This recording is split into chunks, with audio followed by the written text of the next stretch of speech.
What can you expect from the most expensive meal and probably experience in Disneyland? Well, we've got all the details for you today, including a weird picture of all of us in a bathtub together. So stay tuned.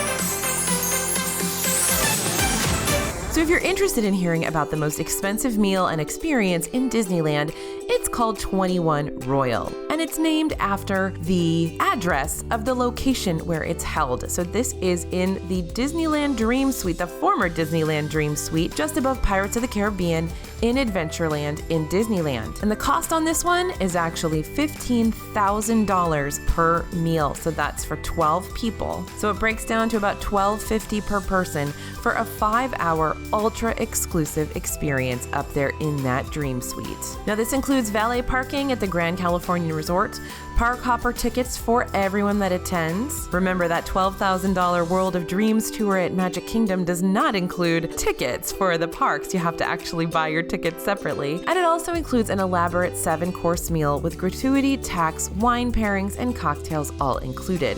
You also have 3 exclusive butlers for the evening that take care of just your party. Now, despite this super high price tag, 21 Royal is often booked multiple nights a week, usually Thursdays, Fridays, and Saturdays. Although it is offered less than 12 times per month, so it is kind of hard to get a booking for this. We booked it, I believe, 6 months in advance in order to do the 21 Royal experience. Now, while 21 Royal in Disneyland has had media events at the experience and have brought in writers from big mainstream publications like Travel and Leisure to experience 21 Royal, that wasn't my experience. We actually booked it ourselves and paid for it ourselves so that we could figure out what it was all about. And of course, by we, I mean my good buddy out in Disneyland, dining in Disney. Everything fun I do is because Heather makes me do it. She's awesome and so much fun and always plans these great events. So she and I decided, let's do 21 Royal, and we got 12 people together. Well, I shouldn't take any credit at all. She got 12 people together who were willing to pay that cost to experience the event. Now, I will preface and say there were a lot of people that I didn't know, because a lot of the folks, in order to find people that were willing to pay $1,200 for a meal, we found folks who were friends of friends or even just Heather's friends. So there were a lot of people there that I didn't know. And that's very important because the experience is different based on who you're dining with there at 21 Royal. Now, for us, it turned out great, but I will explain that later on. So, if you don't know, the Disneyland Dream Suite, here's a little background on the space where this took place.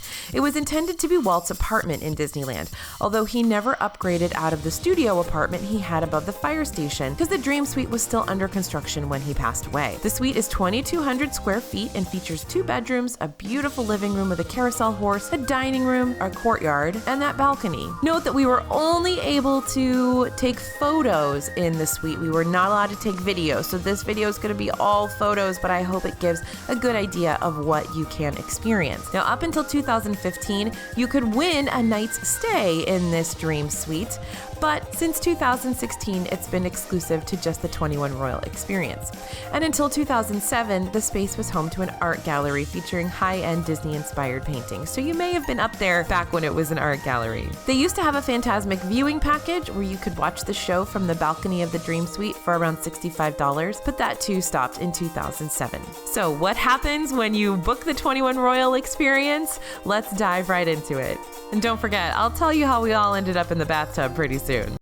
So first you are shuttled from the Grand Californian and guided to a side entrance of the park before you're escorted to the restaurant's entrance. So you actually take kind of a party bus backstage behind the New Orleans Square train station, and then you get out and they take you to the train tracks. You literally cross the train tracks, and it's super weird for everybody who's waiting for the train because there's these random dressed up people that come out of the woods and cross the train tracks. It's super weird. So you cross the train tracks, you head down into New Orleans Square, and they walk you up to the Dream Suite, or what they now call the 21 Royal Residence. That's what it's actually called now. Now, when you go up the stairs and you arrive in that living room, or that parlor as they call it, guests receive a cocktail right off the bat, which really sets the stage for the night because the night really does include quite a bit of alcohol. If you don't drink alcohol, this may not be worth the money for you because a lot of that price tag includes kind of unlimited alcohol. Now, the parlor is gorgeous. I'm going going to sort of walk you through all of the rooms here because that's the first part of the evening. You're sort of given a cocktail hour where you can walk through all the different rooms, take pictures, explore, have a few cocktails, and press all of the fun buttons in the 21 Royal Residence, which we will talk about in a second. So the parlor is beautiful. It's a gorgeous Victorian space. Lots of details, including paintings on the walls and a grandfather clock that has some amazing effects. One of the things we were told by our butler when we first came in was that if we see any buttons, we should definitely press them because every button in the 21 Royal Residence actually does something, causes some sort of effect to happen. And so when you press the goodnight kiss button by that grandfather clock, it has several effects that happen. Either birds from the tiki room will show up in the grandfather clock, or Cinderella and her prince will show up in the grandfather clock. So there are several things that happen with that particular clock there in the parlor. Now, right off the parlor is the Frontierland Bedroom, and this is so much fun. It is decked out in rich golds and maroons. There's 2 beds here, and the most exciting thing you're going to see is up around the molding of the bedroom. There's a shelf that goes all the way around the bedroom, and there's a train in a glass case up at the very top of the shelf. Now, of course, that train is going to be magical, so you press the goodnight kiss button here in the Frontierland Bedroom, and immediately the train starts to make its tour around the whole Frontierland Bedroom, and little things happen throughout, and I wish I could have taken video. It's so cool, but hopefully these pictures will give you a decent idea of what happens. You see the train go all the way around, different lights, bells, and whistles show up, and different things happen with all of the decorations there on the shelf. So it's so much fun to see that. It kind of reminds you of the Grand Circle tour on the Disneyland train. Now, this room has a door to the balcony and an ensuite bathroom as well. So in the bathroom, we'll go in the bathroom first. There's regal wallpaper and tiling to match those deep red tones of the bedroom. And there is a shower as well. Now, of course, nobody's going to be using the shower while you're doing your 21 Royal experience.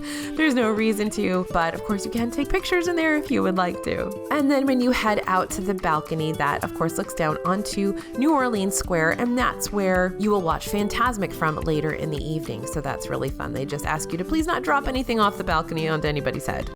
Now, as you come out of the Frontierland Bedroom, your next logical place to go is the Courtyard. And here's where I'm going to introduce our butlers for the evening. Your butlers for the evening are Paul, Jackie, and Natalie. At least they were when we were there, and I've heard that's pretty much who you get most of the time. These are hand-selected, hand-chosen folks who are very knowledgeable, very refined, and know how to handle just about any situation that's going to come their way. During the cocktail hour, you have access to unlimited drinks. There is a full bar. And of course, this is one of the only places in Disneyland where you can get alcohol.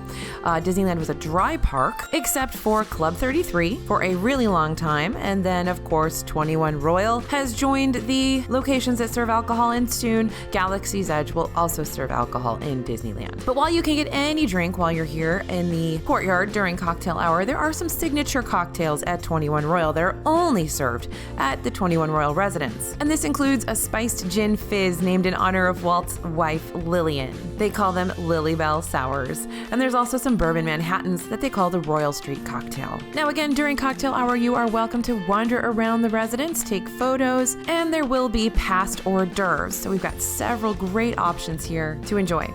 Okay, so let's move on to the next room that I know you want to see, the master bedroom. So the master bedroom, of course, was where Walt and Lillian were going to sleep. And it is another room themed to the hilt with lots of special surprises. So this is an Adventureland themed room with some really gorgeous artwork throughout. There's a painting of a lagoon reminiscent of the Mermaid Lagoon in Peter Pan, and you'll spot lots of animals and tropical motifs along with many, many, many buttons to adjust lighting, turn on the TV, or just create a little extra ambiance. Now, of course, we've got another goodnight kiss button in this room. This time there's special lighting to project tropical leaves around the room and a water effect over the lagoon painting. And you also have a super fun sound of, I don't know, Adventureland. It's kind of waves and birds and just a really cool ambiance that it creates when you press that goodnight kiss button. One of my favorite parts of the master bedroom was the bedside lighting, which were these little birds here that you could turn on and off while you were in there. So that was really cool. And the whole room sort of takes on a blue overlay. And don't forget to look up because, of course, you're going to see some incredible stained glass at the doorway there to the master bedroom. Now, heading into the master bath, this is just as stunning as the master bedroom. There's beautiful tile, there's stained glass over that jacuzzi tub, and when you press the ambiance button in here, you're actually going to have glittering stars above your head, including a little hidden Mickey, which we'll show you a little later. Now, in addition to that jacuzzi tub, there's a separate dressing room, which looks very much like it would be Lillian's dressing room, and there's tons of little details tucked into the design there. You can see her dressing table. It's a very Victorian feel in that dressing room. It's very large as well, so really nice to go check out that room. And then there's, of course, the water closet, where you're going to see some incredible peacock tile, and again, you're going to see awesome stained glass light fixtures as well. Now, there aren't too many other rooms to look into, but there are a few hallways, really nice decor elements, and also some very historic concept art framed on the walls. And everywhere you look, there's something interesting to see. So there's a lot going on in the 21 Royal residence for sure.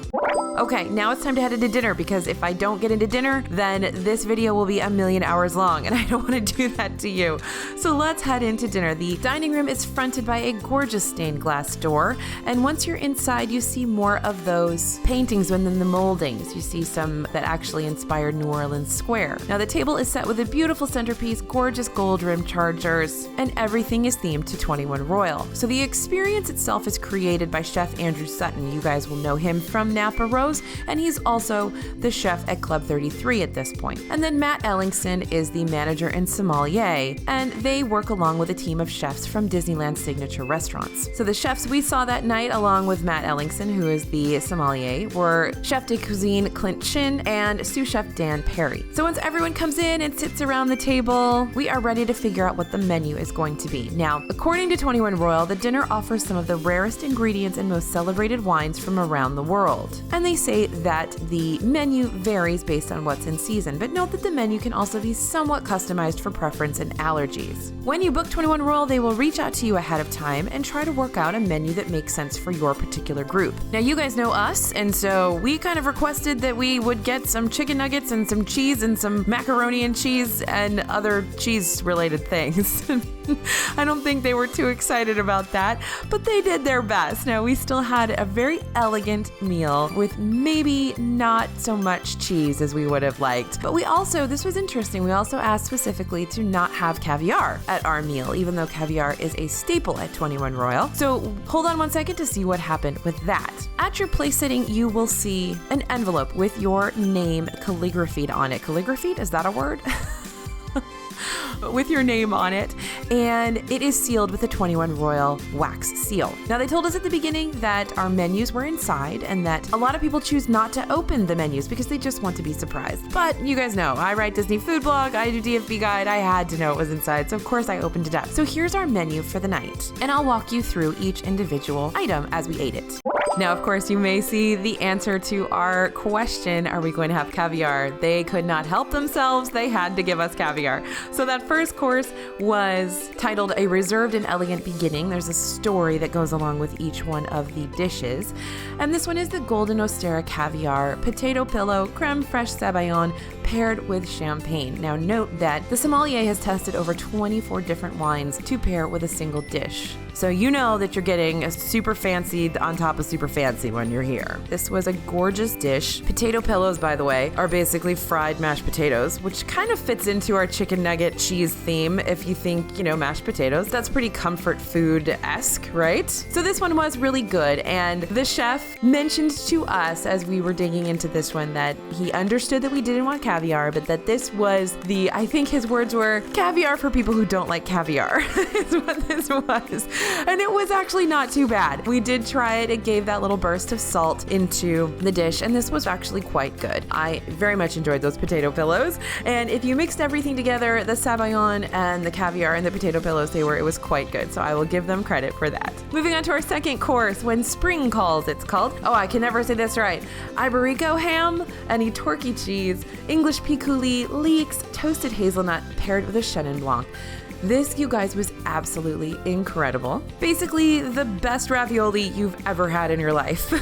I definitely wanted more. This is a smaller portion. Of course, you're eating a lot of food, so they bring you smallish portions of each thing. This was unbelievable. Definitely one of my favorites. Our third course was called Super Bloom, and it was zucchini blossom, pheasant confit, spring onion, zucchini blossom glacé, and it was paired with a Provence rosé. This was really fun. So the zucchini blossom was actually fried, so everybody ate that as well. And it was delicious. Really one of my favorite things I had. And of course, I'm a huge fan of duck confit, so how different can pheasant confit really be, right? It was really good, very flavorful again. So this one was a winner. We very much enjoyed this one. Next up, fourth course was called Circles. So this was grilled buffalo meatloaf. So again, they are going along with our desire for comfort food. That's kind of what we had said to them about the menu, was we would love comfort food. So they made us a grilled buffalo meatloaf with rhubarb chimichurri, fava bean, mint parmesan foam paired with a Zinfandel.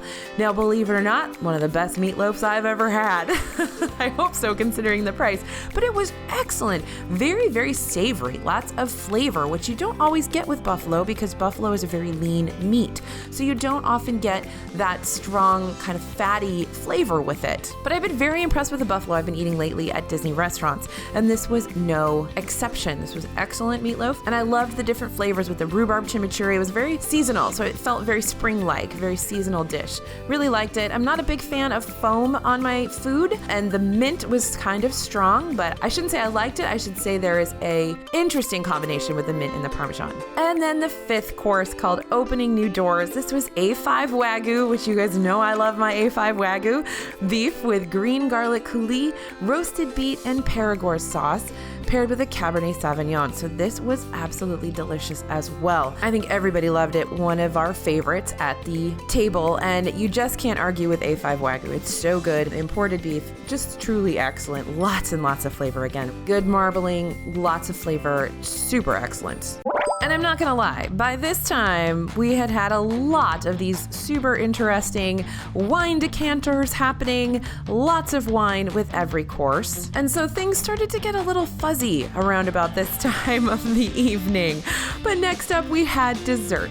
And this was titled A Dream is a Wish Your Heart Makes. This was Valrhona chocolate mousse, passion fruit curd, strawberry essence, accented with lemongrass, paired with a Muscat de Frontierland. Did I say that right? And it was presented in a sugar dome. So this is the same sort of thing that we saw when Heather dined at the Club 33 Haunted Mansion meal. Inside the Haunted Mansion, they actually did a dessert with a sugar dome with Leota inside on some chocolate mousse. So it looked like the crystal ball. Super cool. So it's kind of the same thing they did here. And by the way, FYI, Chef Chin also did that dinner as well. So I think this is kind of his thing. But this was really cool, really delicious. And even though the sugar dome was really, really fun and exotic and interesting, chocolate mousse isn't my favorite dish, so I wasn't as wowed by this as I could have been by something else. But the super fancy desserts are usually not what I love anyhow. I'd rather dive into a giant No Way Jose ice cream sundae from Beaches and Cream or something like that. So what can I say? It was still good and impressive. So after this, we had coffee and tea, of course, at the table, and little tiered plates came over with some little cookies and chocolates and caramels. There was a salted caramel that was really good. And then it was time to head out to the balcony. So we got to go to the balcony for an amazing view of Fantasmic and the fireworks. And of course, this is one of the best places to see Fantasmic. Now, remember, I said you're not allowed to video in 21 Royal. Now, I actually took some video of Fantasmic, so I hope I don't get in too much trouble with this. But of course, I did not video in the actual residence, so hopefully that's okay. But I wanted to show you guys a little bit of Fantasmic, which, as you can see, it's a great view of that show. And then, of course, we got to see the fireworks as well from the balcony. Now, heading back inside, we got back to the table to find our little 21 Royal bags. Inside, they included some coffee beans, some pastries for the morning, and a lapel pin of 21 Royal that only people who dine there get to have. Now, after the show and after we got our little going away gifts, we were allowed to take a few more photographs. And of course, by this time, after 7 courses of alcohol, an open bar during cocktail hour, things got a little crazy. And like I said at the beginning of this this video, who you're there with really makes the difference onto whether or not this is the night of your life or just a nice fancy dinner. Now, we were there with some interesting folks, a good combination of people, lots of fun personalities, and we had a blast. So of course we took some pretty funny pictures, including one where we all piled into the bathtub, and you can see that little hidden Mickey up in the stars pretty well there on this one that I mentioned before. And then of course we all piled onto the bed. Now note, at 21 Royal you cannot get into the bed, but you can pile on the bed. So we all piled on the bed and took a few pictures there. Now, while after dinner drinks are usually not offered at 21 Royal, I do remember being made a hot toddy, and I honestly couldn't tell you what happened there. So next up, you're gonna take a ride back to the Grand Californian. You're allowed to either take the party bus back to the Grand Californian, or you can stay in the park if you'd like to. Remember, everybody gets a park ticket for that full day. So if the park is still open, you're welcome to head back out into the park. So was it worth it? Was it worth that price for that kind of meal? For me, absolutely. Though I wasn't sure I would enjoy the evening. I usually don't like super fancy meals. Usually they're too uptight for me and they're not a lot of fun. The people I was with and the senses of humor of the chefs and the sommelier really made it fun, really made it an exciting evening, a funny evening. And again, our butlers, Natalie, Jackie, and Paul were phenomenal. They were so great to put up with us, but we had a blast. And like I said, I've had plenty of fancy dinners that I would never say were worth the amount spent on them, but the company you keep really makes or breaks this particular evening. So if you're with good friends, old or new, and try not to take everything too seriously, it can easily be one of the best nights of your life. Those butlers have literally seen everything, so let your hair down and have fun. This evening is what you make of it, and since you're basically dropping a month's mortgage on one night, you need to have fun. So here's how to book it if you guys are interested. Reservations open 6 months in advance on the 1st of each month at 9 a.m. Pacific Standard Time. Anyone can dine there. You don't have to be a VIP or part of any Disney Affinity Group or Club 33. I know plenty of people who actually book this for anniversaries or graduation parties, things like that. And to make a reservation, you can call the 21 Royal Concierge at 714-300-7749. Now remember, we paid for this. This is not an advertisement. Disney did not send me to this dinner. We wanted to try it out, see what it was, and report back for you guys. So if you're interested, go for it. For me, it was a great experience and one that I do someday hope to repeat. Thanks you guys, thanks for listening, and thanks for watching. This is AJ for Disney Food Blog, and we'll see you real soon.